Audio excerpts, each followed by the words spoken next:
Hello friends, good morning. Welcome back to your study with smart friend. Friends, आज की इस video में मैं लेके आई हूँ बीपीएससी जीएस पॉइंटर घटना चक्र। तो चलिए आज की इस वीडियो में जो है ना, हम लोग पूरा पूरा भारतीय इतिहास को कंप्लीट करते हैं, प्राचीन हिस्ट्री को। तो आप लोग बस शुरू से अंत तक बने रहिए। ये प्रीवियस ईयर क्वेश्चन है। तभी हम लोग पढ़ने वाले हैं क्या, पाषाण काल एवं सैंधव सभ्यता। तो आप लोग देख सकते हैं, इधर इंग्लिश है, इधर हिंदी में है। तो चलिए पढ़ते हैं। प्रथम मानव जीवाश्म भारत की इस नदी घाटी से प्राप्त हुआ था। तो ये कहाँ हुआ था? तो ये हुआ था आपको नर्मदा नदी घाटी से। भारत में पशुपालन एवं कृषि के प्राचीनतम साक्ष्य प्राप्त हुए हैं। तो ये कहाँ से हुए थे? तो ये हुए थे आपको मेहरगढ़ से प्राप्त हुए थे।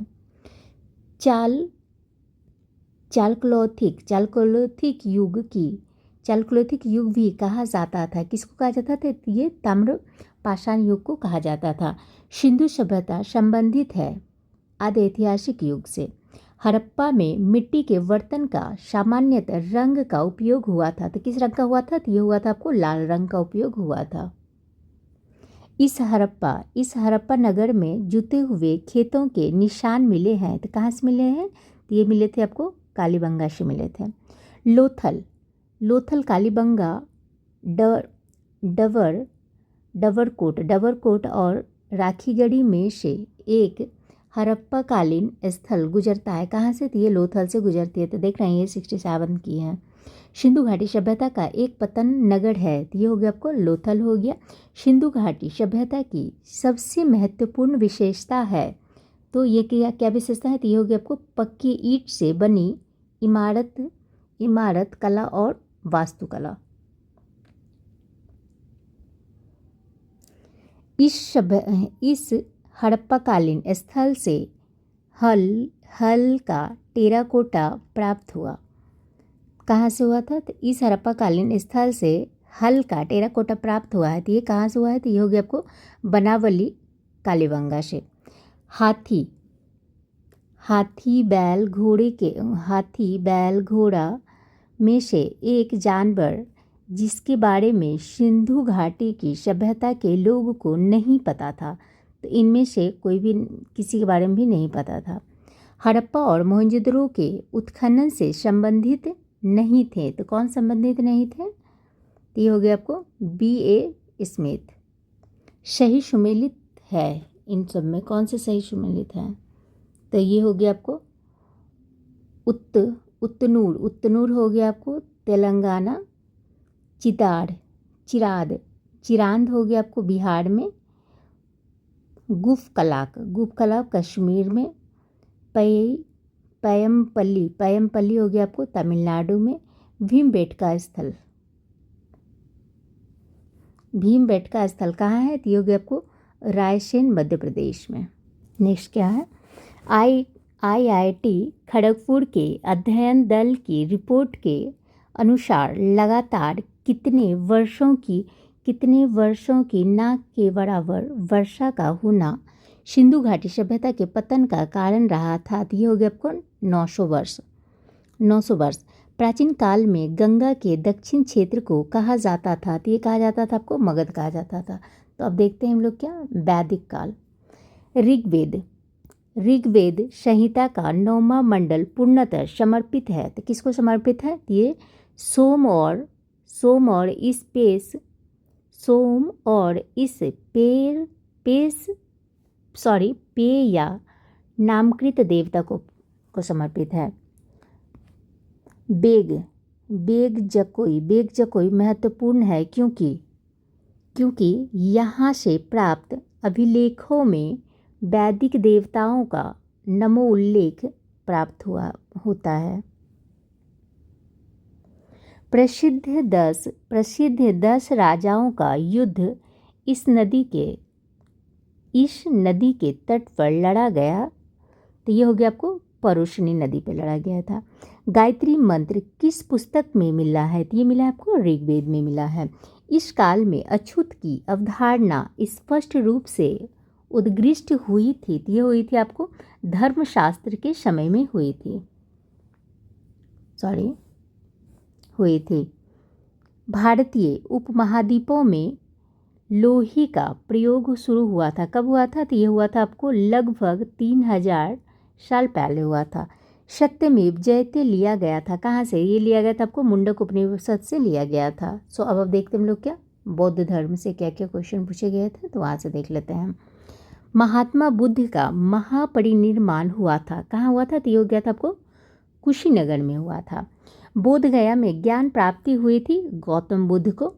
महात्मा बुद्ध ने अपना पहला धर्म चक्र प्रवर्तन इस स्थान पर दिया था। ये हो गया था आपको सारनाथ में दिया था। गौतम बुद्ध अपना प्रथम उपदेश दिए थे सारनाथ में दिए थे। प्रथम बौद्ध संगति के अध्यक्ष थे 67 का ये महाकश्यप थे।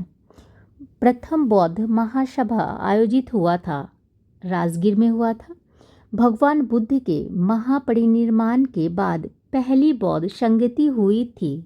ये राजगीर या राजगीर में हुए थे।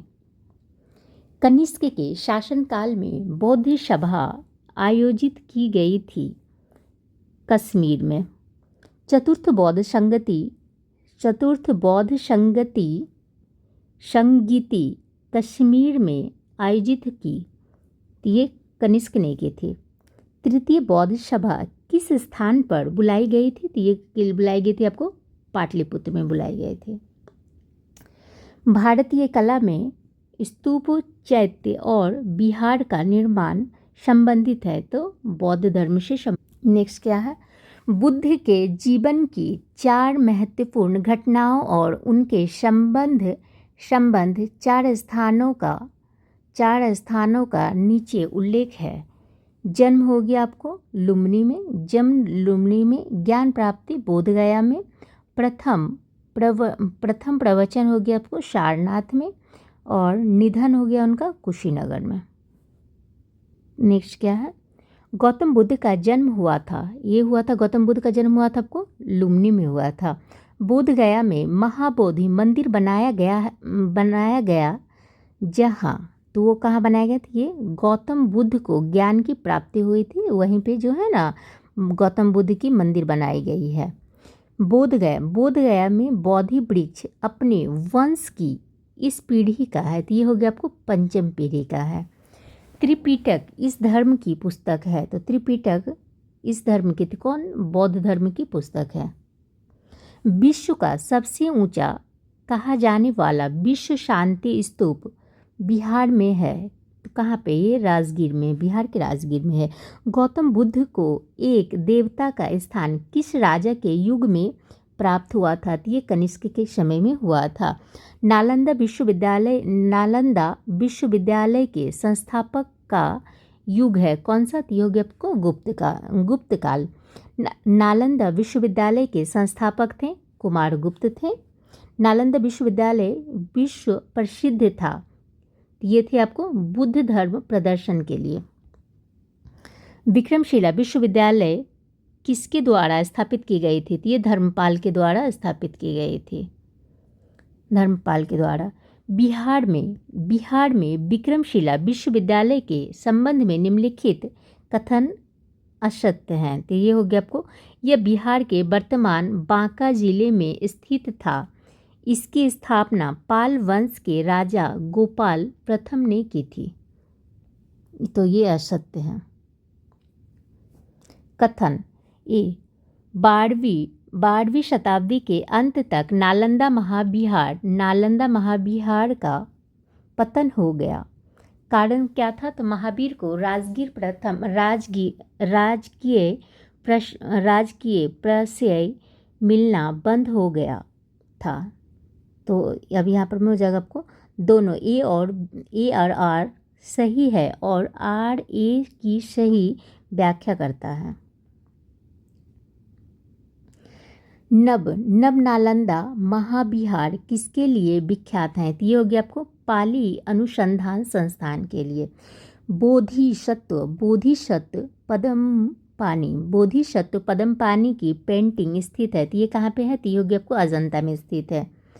वह बात जो बौद्ध धर्म तथा जैन धर्म में समान नहीं है, तो ये हो गया आपको आत्मदहन, दोनों ही समान नहीं है दोनों में। सो अब हम लोग देखते हैं क्या, जैन धर्म। जैन धर्म, महावीर स्वामी का जन्म हुआ था, ये हुआ था आपको कुंडग्राम में हुआ था। जैन धर्म के प्रवर्तक महावीर जी का मोक्ष स्थान स्थित है, ये हो गया आपको पावापुरी में है। महावीर जैन की मृत्यु इस नगर में हुई थी, ये हुई थी, महावीर जैन की मृत्यु हुई थी आपको पावापुरी में। वह स्थान जहाँ महावीर ने पूर्ण आध्यात्मिक ज्ञान, कैवल्य ज्ञान प्राप्त किया था, तो ये कहाँ पे आ गया था, तो ये हो गया आपको जंभिक ग्राम में किया था, जंभिक ग्राम में। त्रिरत्न या तीन रत्न जैसे सटीक ज्ञान, सच्ची आस्था और सटीक क्रिया संबंधित हैं, तो ये आपको जैन धर्म से संबंधित है। बाहर 12 अंग, 12 उपांग, 14 पूर्व और 14 उप पूर्व में से सबसे पूर्वकालिक जैन ग्रंथ कहलाता है, तो ये कहलाता है आपको 14 पूर्व कहलाता है, 14 पूर्व कहलाता है। भगवान महावीर का प्रथम शिष्य था, तो ये थे आपको जमाली। आजीवक संप्रदाय के संस्थापक थे मखली गोसाई। बराबर की गुफाओं का उपयोग किसने आश्रय गृह के रूप में किया था, तो ये क्या था आपको आजीविकों ने किया था।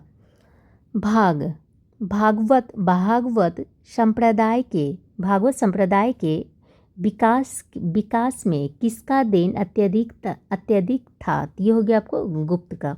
सो अब देखते हैं हम लोग क्या, 6ठी शताब्दी ईस्वी पूर्व राजनीतिक दशाएं। चंद्रगुप्त मौर्य, अशोक महान, चंद्रगुप्त, विक्रमादित्य और कनिष्क में से किसने पाटलिपुत्र को अपनी राजधानी सर्वप्रथम बनाया, ये चंद्रगुप्त मौर्य ने बनाया। इस राजा ने पाटलिपुत्र बनाया था, ये बनाया था अजातशत्रु ने जो है ना पाटलिपुत्र को बनाया था। सर्वप्रथम पाटलिपुत्र का राजधानी के रूप में चयन किया गया, तो उदयन के द्वारा चयन किया गया था। प्रारंभ वैदिक काल के दौरान यह शहर प्राचीन मगध साम्राज्य की राजधानी के रूप में कार्य करता था, ये राजगीर। प्रथम मगध साम्राज्य का उत्कर्ष किस शताब्दी में हुआ था, तो ये हुआ था आपको ईसा पूर्व 6ठी शताब्दी में हुआ था। विश्व का पहला गणतंत्र वैशाली में स्थापित किया गया, तो ये लिच्छवी के द्वारा किया गया था। ईसा पूर्व 6ठी शताब्दी में विश्व की प्रथम गणतंत्रात्मक व्यवस्था थी, तो ये हो गया आपको वैशाली में। 16 महाजन पदों की सूची उपलब्ध है, कहाँ पे, तो ये अंगुत्तर निकाय में भगवती सूत्र में। मगध की राजधानी कौन सी थी, तो ये हो गया आपको गिरिब्रज या और राजगीर। मगध की प्रथम राजधानी थी गिरिब्रज और राजगीर।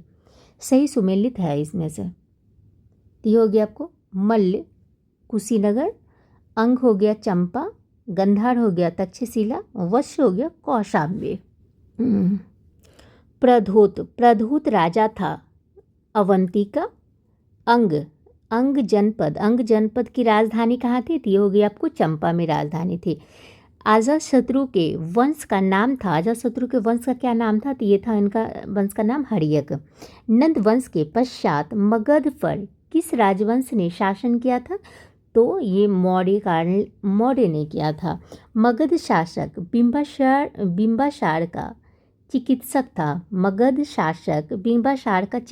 था, तो ये था आपको जीवक। मगध का राजा जो सिकंदर महान के समकालीन था, तो ये थे आपको धनानंद। मौर्य के अंतर्गत भौतिक संस्कृति के प्रसार में सहायता करते थे, तो ये करते थे आपको व्यापारी करते थे, बौद्ध करते थे, साधु करते थे और प्रशासन करते थे। सो अब हम लोग पढ़ते हैं क्या, मौर्य साम्राज्य। भारत में पहले साम्राज्य की स्थापना किस शासक के द्वारा की गई थी, तो ये चंद्रगुप्त मौर्य के द्वारा की गई थी। जिसके ग्रंथ में चंद्रगुप्त मौर्य का विशिष्ट रूप से वर्णन हुआ वह है तो विशाखा दत्त हैं। वो कौन है? तो वो विशाखा दत्त हैं। सैंड्रोकोटस से चंद्रगुप्त मौर्य की पहचान किसने की थी? तो ये किया था आपको विलियम जोन्स ने किया था। कौटिल्य की पुस्तक अर्थशास्त्र किस विषय पर आधारित है? तो ये हो गया आपको आर्थिक संबंध, शासन कला के सिद्धांत और अभ्यास, विदेश नीति, धन संचय। उपयुक्त में से एक से अधिक, सारे ही हो जाएंगे। अब देखते हैं क्या कौटिल्य के अर्थशास्त्र में इन पहलू पर प्रकाश डाला गया है। तो ये हो गया आपको राजनीतिक नीति पे प्रकाश डाला गया था। पाटलिपुत्र में स्थित चंद्रगुप्त का महल मुख्यतः बना था किस चीज़ के? तो ये लकड़ी के बने हुए थे। मौर्य राजा जिसने दक्कन की विजय प्राप्त की थी, तो ये चंद्रगुप्त मौर्य ने की थी। अभिलेख जिससे यह प्रमाणित होता है कि चंद्रगुप्त का प्रभाव पश्चिम भारत पर था। ये हो गया आपको रुद्रदामन का जूनागढ़ शिलालेख से। वह क्षेत्र जो अशोक के साम्राज्य में सम्मिलित नहीं था, यह हो गया आपको श्रीलंका सम्मिलित नहीं था।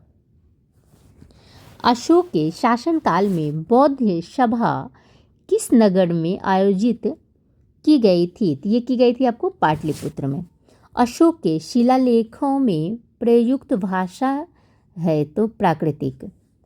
यह महाजनपद अब भारत का हिस्सा नहीं है, तो ये कहा था आपको गंधार का है। अशोक की नीति के आर्थिक परिणामों के कारण ही मौर्य साम्राज्य का पतन अधिकांशतः उचित था। इस तथ्य पर विश्वास किया। किसने किया था? तो ये किया था आपको रोमिला थापर ने किया था। महावंश के अनुसार बिंबासार इस आयु में सिंहासन पर बैठा था। तो बिंबासार जो है ना 15 वर्ष की आयु में सिंहासन पर बैठे थे। ब्राह्मी लिपि को सर्वप्रथम किसने पढ़ा था? तो ये जेम्स प्रिंसप ने पढ़ा था। प्राचीन भारत की लिपि दाहिने से बाईं ओर लिखी जाती थी। तो ये हो गया आपको खरोष्टी में। अपने शिलालेख में अशोक सामान्यतः किस नाम से जाने जाते हैं? तो ये जाने जाते थे आपको प्रियदर्शी के नाम से जाने जाते थे। अशोक के समय हुए बौद्ध संगति थी, तीसरी बौद्ध संगति थी।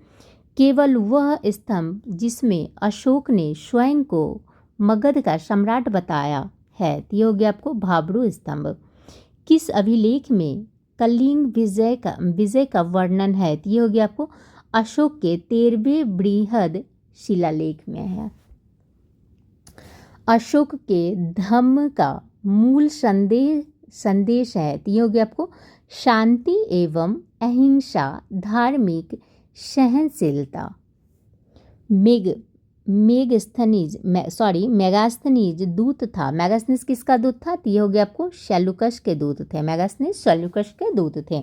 मौर्य साम्राज्य का 7 वर्गों में विभाजन का विशेष रूप से उल्लेख किया गया है। तो किसके द्वारा किया गया है? तो ये किया गया है आपको मेगास्थनीज की पुस्तक इंडिका में की गई थी। मेगास्थनीज ने भारतीय समाज को कितनी श्रेणियों में विभाजित किया? तो ये किया था आपको 7 श्रेणियों में। वह स्रोत जिसमें पाटलिपुत्र के प्रशासन का वर्णन उपलब्ध है, तो हो गया आपको इंडिका। मेगास्थनीज की पुस्तक का नाम है, तो ये हो गया आपको इंडिका। इंडिका का लेखक है कौन? तो ये हो गया आपको मेगास्थनीज। मौर्य काल में शिक्षा का सर्वाधिक प्रसिद्ध केंद्र था तक्षशिला। अंतिम मौर्य साम्राज्य था, तो ये हो गया आपको बृहदत्त। अब हम लोग देखते हैं क्या मौर्य काल। किस अभिलेख में रुद्रदामन प्रथम की विभिन्न उपलब्धियां वर्णित हैं? तो ये हो गया आपको जूनागढ़ में है।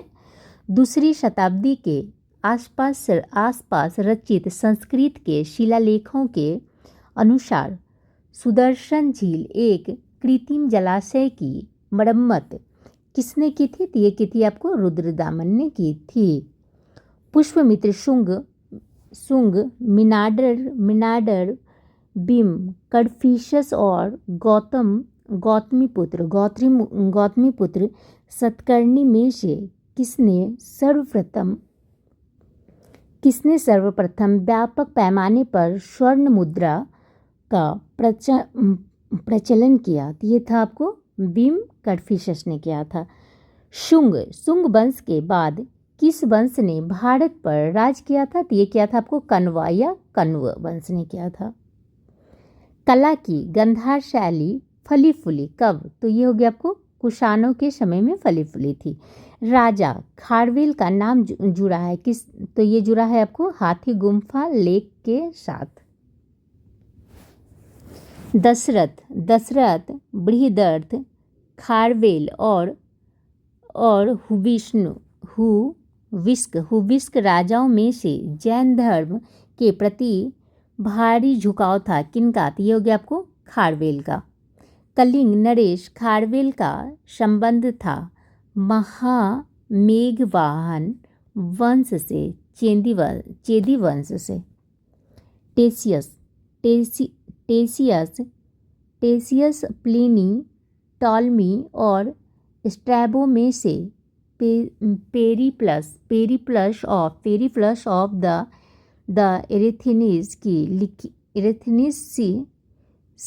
लिखी किसने लिखी? उपयुक्त में से कोई भी नहीं इसका आंसर होने वाला है।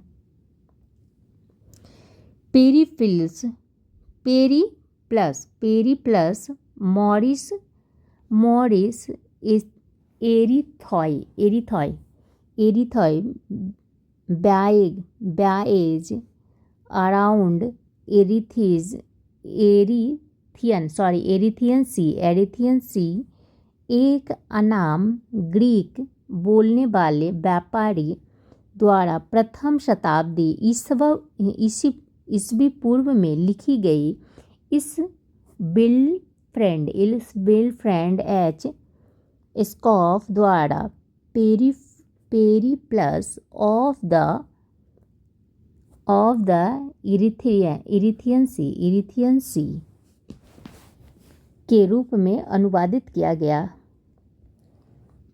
अब हम लोग पढ़ने वाले हैं क्या? गुप्त एवं गुप्तोत्तर युग। प्राचीन भारत का नेपोलियन कहा जाता है किसको? तो ये कहा जाता था आपको समुद्रगुप्त को कहा जाता था। चीनी स्रोत के अनुसार श्रीलंका के शासक मेघवर्मन ने गया में बौद्ध मंदिर बनाने की अनुमति के लिए निम्नलिखित गुप्त राजा के पास एक मिशनरी भेजी थी। तो ये समुद्रगुप्त ने भेजी थी। किस गुप्त शासक ने अपने बड़े भाई की हत्या कर सत्ता प्राप्त की थी? तो ये चंद्रगुप्त द्वितीय ने की थी। भारत का नेपोलियन कहा गया है? तो ये कहा गया था आपको समुद्रगुप्त को कहा गया है। गुप्त साम्राज्य जिसने हुनों को पराजित किए थे, तो ये हो गया आपको स्कंदगुप्त ने जो है ना हुनों को पराजित किया था, स्कंदगुप्त ने। प्रसिद्ध चीनी यात्री फाहियान ने किसके शासनकाल में भारत की यात्रा की थी? तो ये चंद्रगुप्त द्वितीय के शासनकाल में किया था। निम्नलिखित में से कौन सा बंदरगाह गुप्त काल में उत्तर भारतीय व्यापार के लिए उपयोग किया गया था? तो ये किस काल में किया गया था? कल्याण ताम्रलिप्त भड़ोत कॉम्बे। तो उपयुक्त में से कोई भी नहीं होगा। तो चलिए इसके बारे में देख लेते हैं। इस काल का प्रमुख बंदरगाह ताम्रलिप्त था, परंतु अन्य बंदरगाहों जैसे भड़ोच, कल्याण, कॉम्बे आदि से भी उत्तर भारतीय व्यापार होता था।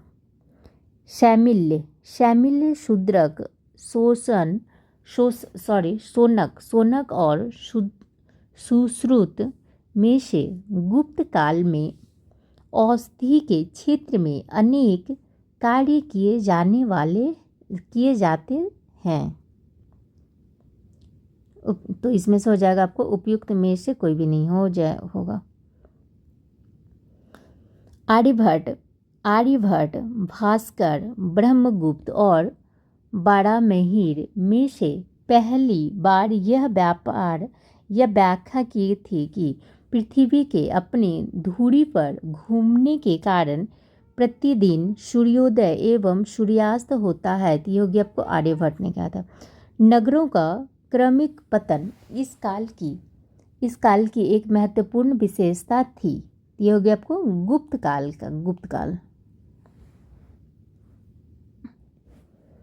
किस शासक वंश ने मंदिरों एवं ब्राह्मणों को सबसे अधिक ग्राम अनुदान में दिया था? तो ये दिया था आपको गुप्त वंश ने दिया था। इस अभिलेख में विधवा दहन का उदाहरण उल्लेखित है। तो ये हो गया आपको भानुगुप्त का एरन स्तंभ अभिलेख में जो है ना विधवा विवाह का उल्लेख है। गुप्त काल में शीशे के सिक्कों की बड़ी संख्या जारी की गई। तो ये सातवाहनों के द्वारा जारी की गई थी। प्रसिद्ध इलाहाबाद प्रशस्ति का लेखक था, कौन था ये? हरिसेन थे। बराबर पर्वत श्रृंखला स्थित गौड़थगिरी विजित की गई थी। कहाँ पे? तो यह किया गया था आपको खारवेल के द्वारा की गई थी। गुप्त युग में भूमि राजस्व की दर थी उपज का 6वां भाग। धर्मशास्त्र में भू राजस्व की दर क्या है? तो ये हो गया आपको 1/6। किस प्रकार की भूमि को अपृहत कहा जाता है? तो ये बिना जोती हुई जंगली भूमि को अपृहत कहा जाता है। चीनी यात्री शुंग युन ने भारत की यात्रा की थी। ये की थी आपको 518 ईस्वी में की थी। हर्षवर्धन के समय भारत आया था, ह्वेनसांग आया था। योग न्याय संख्या और वैशेषिक में से इस भारतीय दर्शन ने परमाणु सिद्धांत का प्रतिपादन किया था। तो ये किया था आपको वैशेषिक ने किया था। वर्धन राजवंश की स्थापना की थी आपको पुष्यभूति ने। हर्षचरित नामक पुस्तक किसने लिखी थी? ये लिखी थी आपको बाणभट्ट ने लिखी थी। कवि बाण निवासी था। कहाँ का? ये थी आपको प्राथिकूट गांव बिहार का। हर्षवर्धन के शासनकाल में किस चीनी यात्री ने भारत की यात्रा की थी? ये की थी आपको ह्वेनसांग ने की थी। ह्वेनसांग की भारत में यात्रा के समय सूती कपड़ों के उत्पादन के लिए सबसे प्रसिद्ध नगर था मथुरा। चीनी यात्री ह्वेनसांग ने किस विश्वविद्यालय में अध्ययन किया था? तो ये किया था आपको नालंदा में किया था। अधोलिखित कथन असत्य हैं। तो इसमें से हो गया फायन एक चीनी तीर्थयात्री था जो हर्ष के शासनकाल के दौरान भारत आया था। ह्वेनसांग एक चीनी बौद्ध भिक्षुक थे जिन्होंने चंद्रगुप्त द्वितीय के शासनकाल के दौरान भारत का दौरा किया था। नालंदा विश्वविद्यालय के विनाश का कारण था कौन? तो ये हो गया आपको मुसलमान कारण। झांसी के पास देवगढ़ का मंदिर और इलाहाबाद के पास गढ़वा मंदिर में बनी मूर्तियां किस कला के महत्वपूर्ण अवशेष हैं? तो ये हो गया आपको गुप्त कला का। अब हम लोग देखते हैं दक्षिण भारत में चौल, चालुक्य, पल्लव एवं संगम युग। चौल वंश का संस्थापक कौन था? तो ये हो गया आपको विजयालय। चौल काल प्रसिद्ध था ग्राम पंचायत के लिए। वह मध्यकालीन भारतीय साम्राज्य जो व्यापक स्तर पर स्थानीय स्वशासन के लिए प्रसिद्ध था। तो ये थे आपको चौल। इस राजवंश का उल्लेख संगम साहित्य में नहीं हुआ है। तो ये हो गया आपको कदम्ब का। संगम युग में उरेयूर। उरेयूर किस लिए विख्यात था? ये हो गया आपको कपास के व्यापार का महत्वपूर्ण केंद्र के लिए। रोमन साम्राज्य से व्यापारिक संबंध किसने स्थापित किए? ये हो गया आपको चेर ने किए थे। दक्षिण भारत के मंदिर के आकर्षक द्वार कहलाता है, तो कौन कहलाता है? तो ये कहलाता है आपको गोपुरम। यह मंदिर कहाँ? यह मंदिर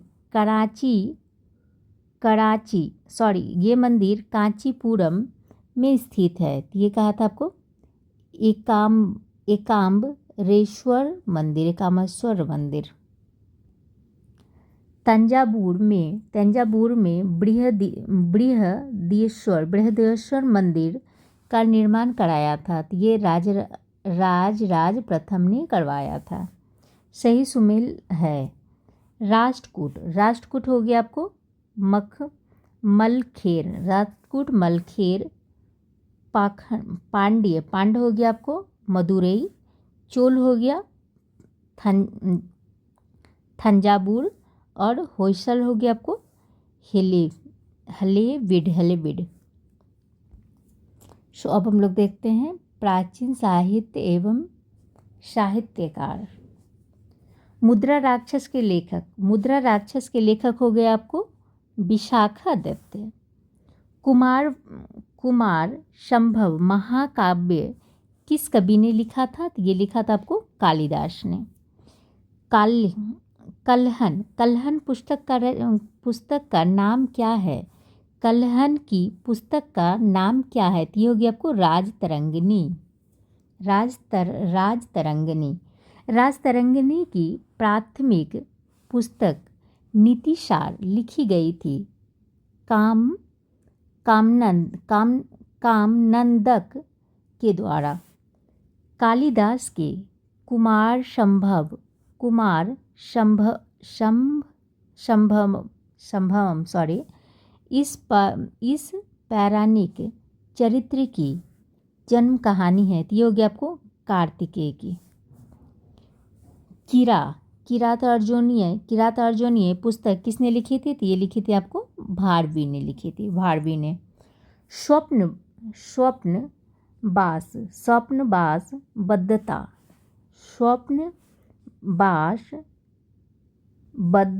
के लेखक हैं। तो ये हो गया आपको भास।